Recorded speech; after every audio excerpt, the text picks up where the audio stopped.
monsieur, bonsoir. Bienvenue à cette édition d'Information. Séance d'échange ce mercredi 3 mars 2021 entre le président de la Commission électorale nationale autonome Sénat et les représentants des 3 duos de candidatures en course pour la présidentielle du 11 avril prochain. Ils ont soumis au président de l'institution leurs propositions de modification sur leur logo. Restez pour suivre les détails dans cette édition.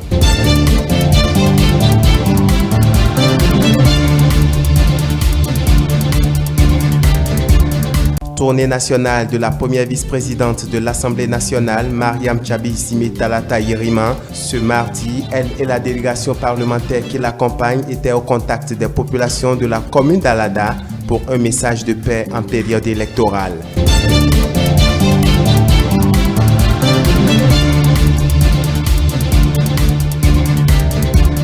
Et puis, en interactualité, nous prendrons les nouvelles de Messi qui reçoit son deuxième lot de vaccins Sinovac dans le cadre de la lutte contre la pandémie de la COVID-19. Voilà pour le sommaire.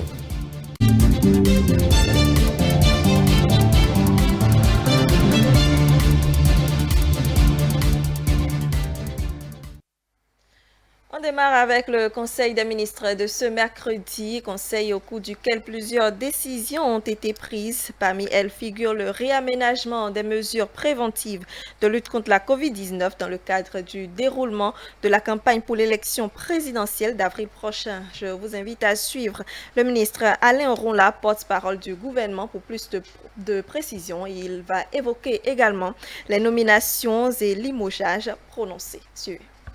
Le plan de riposte contre la pandémie adopté par notre pays allie les dispositions mises en œuvre pour en limiter la propagation, la prise en charge des cas positifs, de même que des mesures de résilience et de continuité des activités sociales, sportives, économiques et politiques. Tenant compte du contexte actuel de la pandémie qui affiche une hausse générale des cas, en particulier des cas graves et des décès, mais également de ce que l'élection présidentielle est un événement majeur dans la vie politique d'une nation, il y a lieu de réaménager les mesures préventives dans la perspective du déroulement de la campagne électorale. En effet, pour ce scrutin, la circonscription électorale est le territoire national et les candidats doivent, à l'évidence, s'employer à convaincre les électeurs dans tous les départements et communes. À cet effet, les regroupements de plus de 50 personnes sont exceptionnellement autorisés dans le strict respect des gestes barrières. Les candidats à la dite élection sont donc invités à faire respecter ces mesures sous leur responsabilité à l'occasion des rassemblements qu'ils organisent. Au titre des mesures individuelles, les nominations ci-après ont été prononcées. Au ministère du Travail et de la Fonction publique, directeur général de la Caisse nationale de sécurité sociale, CNSS, M. Apollinaire Arlonco Cadet Tchétché. Au ministère du Numérique et de la Digitalisation, sur proposition du ministre, président de l'Autorité de régulation des communications électroniques et de la Poste, M. Flavien Bachabi.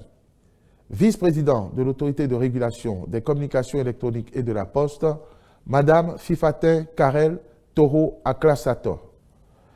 Par ailleurs, Mme Bailly Olga Léonie Perpétue Agboui Huinator est relevée de ses fonctions de directrice générale de l'Agence nationale des soins de santé primaire. Après le compte-rendu du Conseil des ministres, le porte-parole du gouvernement a répondu à quelques autres questions des journalistes, notamment celles portant sur la condamnation de Sébastien Ajavon par la Cour de répression des infractions économiques et du terrorisme. On retrouve Alain Ronla.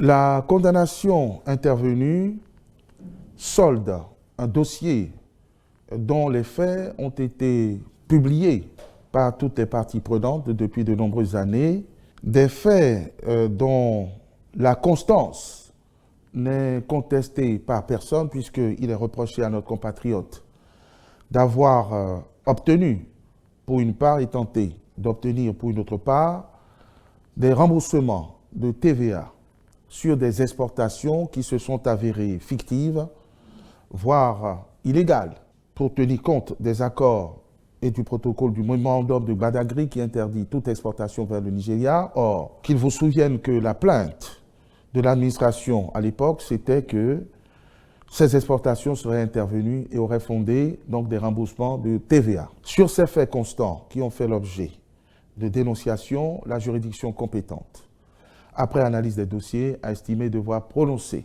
les condamnations dont vous avez connaissance. Il est évidemment loisible aux parties qui estiment qu'une telle décision serait contraire à la loi d'user des voies de droit, c'est-à-dire des voies de recours qui sont dorénavant disponibles devant la Cour de répression des infractions économiques et du terrorisme. L'administration du président Talon est venue trouver un dossier qui causait les remboursements opérés au profit de notre compatriote sur la base d'un protocole d'accord homologué par le tribunal de première instance de Cotonou. Il n'y avait aucune raison de remettre en doute cette convention homologuée par le tribunal jusqu'à ce que l'on obtienne des informations sur l'altération des documents, le caractère fictif des documents qui ont servi de base et de fondement à l'accord intervenu. Là-dessus, l'administration du président Talon avait l'obligation d'entreprendre les investigations qui se sont imposées, lesquelles ont démontré et confirmé la fictivité de l'opération et l'altération des documents qui sont carrément considérés comme des faux. Sur la base de ces éléments, on aurait commis une faute en ne dénonçant pas les faits et en ne rétablissant pas la réalité des faits et donc la remise en cause de l'accord intervenu. C'est dans ces circonstances et dans ces conditions que les juridictions compétentes ont été saisies et n'ont pu que constater la réalité de la fictivité de ces documents, ce qui a permis d'asseoir les condamnations intervenues.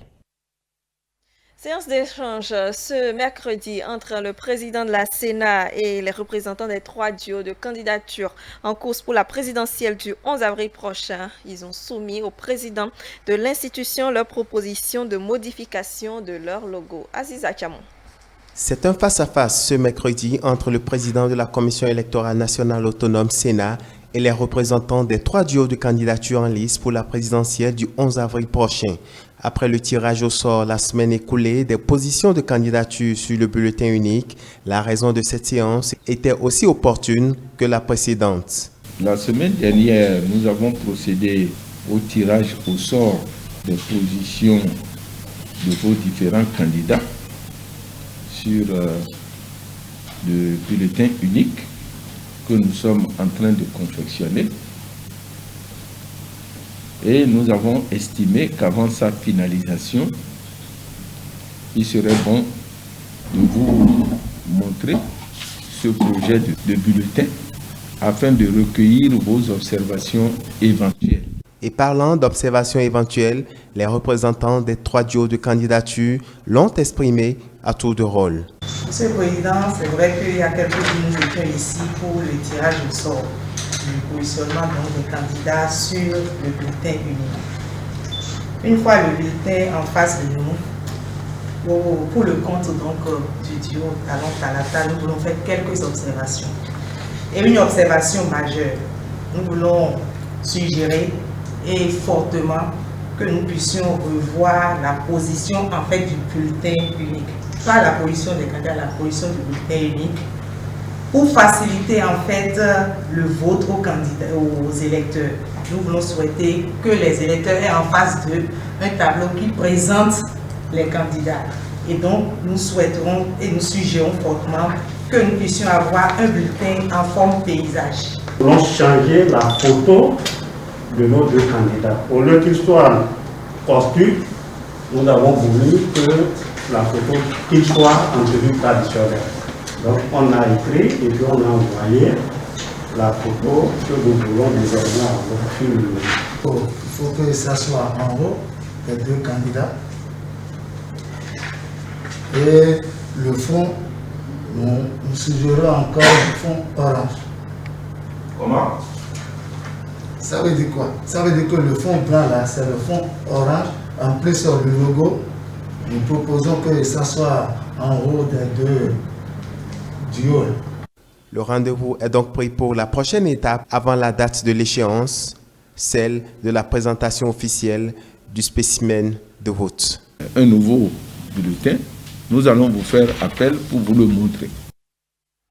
La première vice-présidente de l'Assemblée nationale, Mariam Tchabita Lata, accompagnée d'une forte délégation de parlementaires, a tenu ce lundi une séance de sensibilisation avec la population d'Alada. La cérémonie s'est déroulée dans la salle des fêtes de la Maison des Jeunes de cette localité. On retrouve Aziza Cham. Encore quelques semaines et le Bénin va connaître une autre page de son histoire. Il s'agit de la présidentielle du 11 avril prochain. Mais avant cette date fatidique, les appels au maintien de la paix en période électorale s'intensifient. Accompagnée d'une forte délégation des femmes parlementaires, la vice-présidente de l'Assemblée nationale était porteuse d'un message: adopter des comportements pacifiques et de tolérance en période électorale. Avant de se rendre à la Maison des Jeunes, le roi d'Alada a reçu la visite de la délégation. Quelques minutes d'échange et puis la délégation va se diriger à la salle des fêtes. Un accueil chaleureux est réservé aux hôtes du jour. Sans la paix, le vivre ensemble est impossible. Sans la paix, le développement est impossible. Sans la paix, aucun projet individuel ou collectif ne peut voir le jour.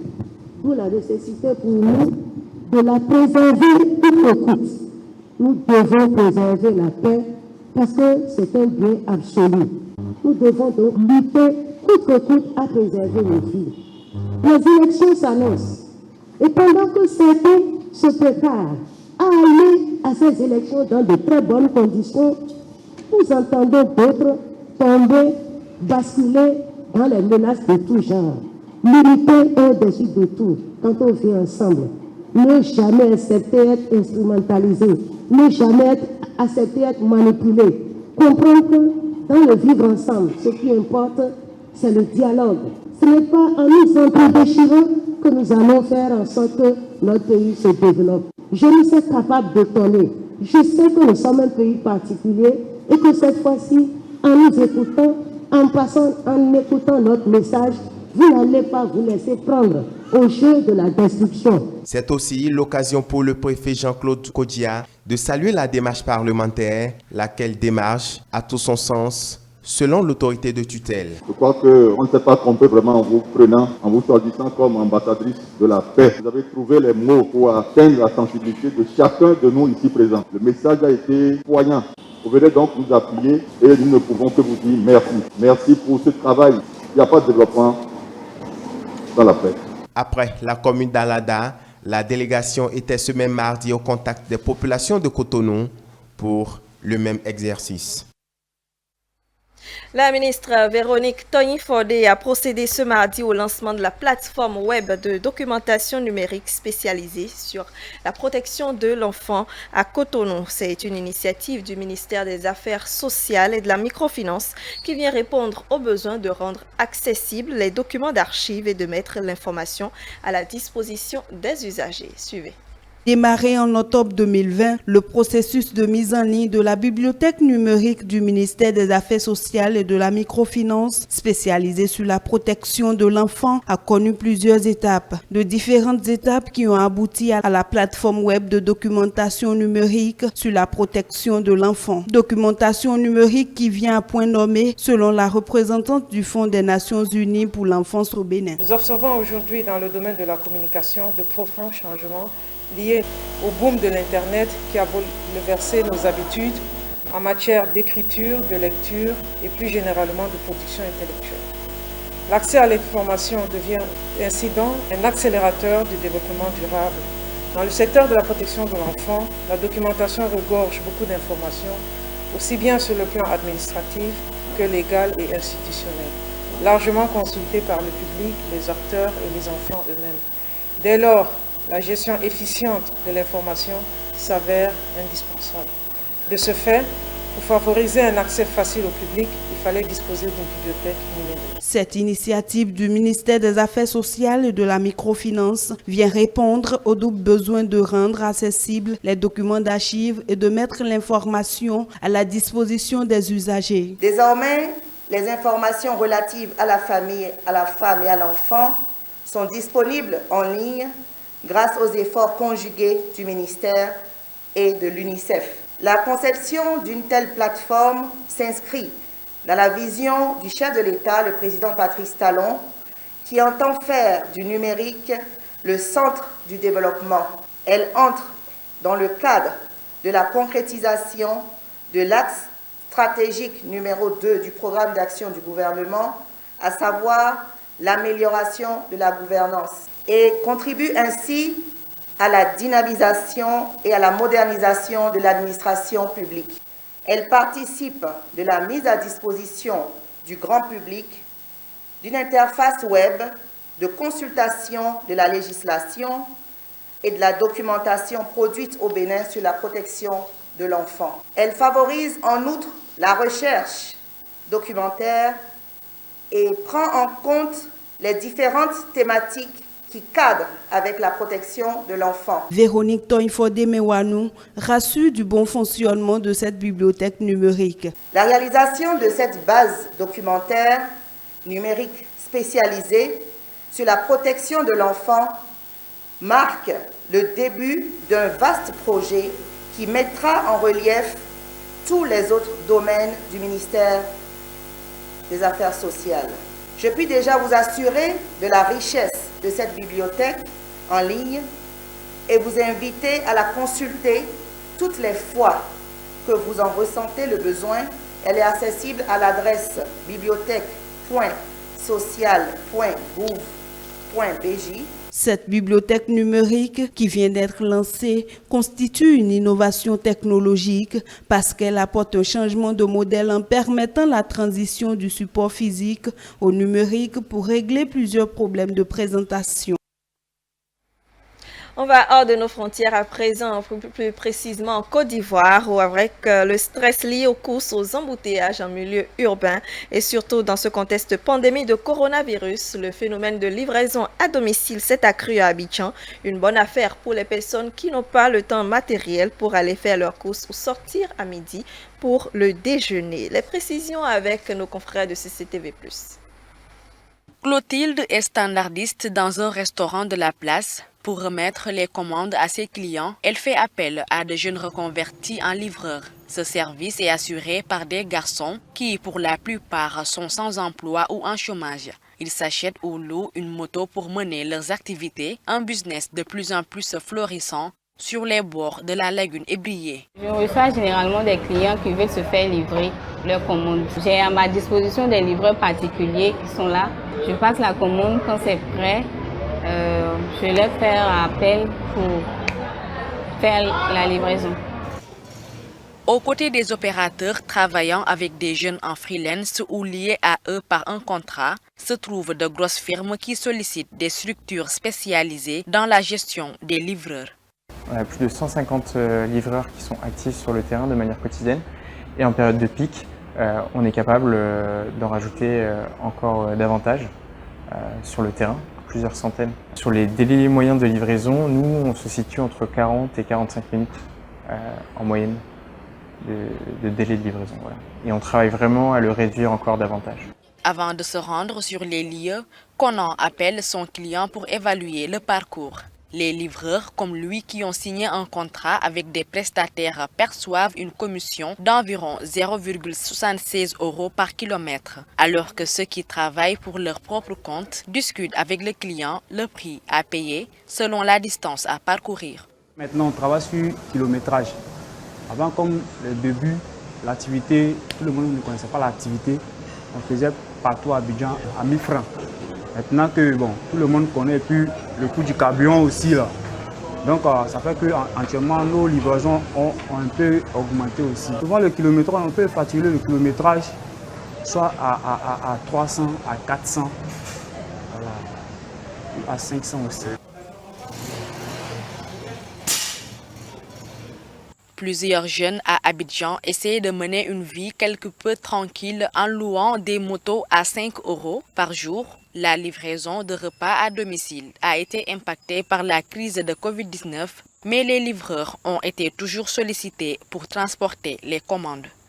Concernant la Covid, ce service nous a vraiment aidés parce qu'elle nous permettait de... Donc quand ils viennent nous faire des livraisons à domicile, ça nous arrangeait plus et puis bon. En tout cas, ça fait partie maintenant de notre quotidien.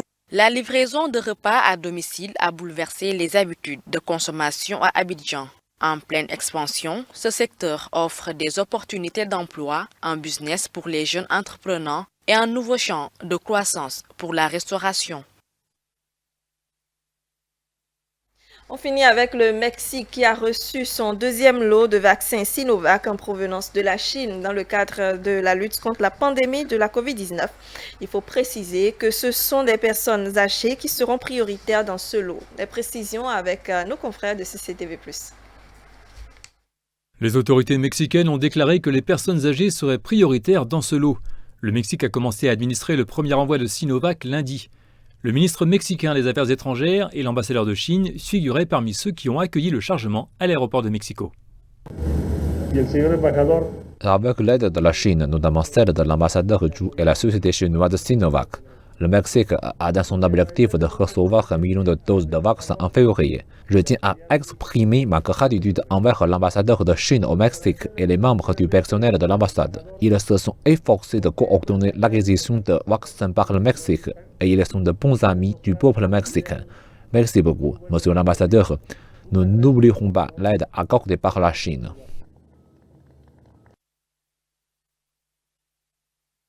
C'est ainsi que prend fin cette édition d'information. Merci de nous recevoir chez vous. Juste après moi, la suite du Grand Soir. Vous retrouverez Romuald Honwi pour COVID-19 Info d'ici et d'ailleurs, Wazapou Info, la chronique du soir et puis ça se discute. Ce programme, vous pouvez le retrouver sur notre site internet www.etelebene.com, la chaîne YouTube et la page Facebook avec Etelebene. Également l'application Etelebene disponible dans votre Play Store. Vous pouvez la télécharger. Merci de nous suivre. Excellente soirée à vous en notre compagnie.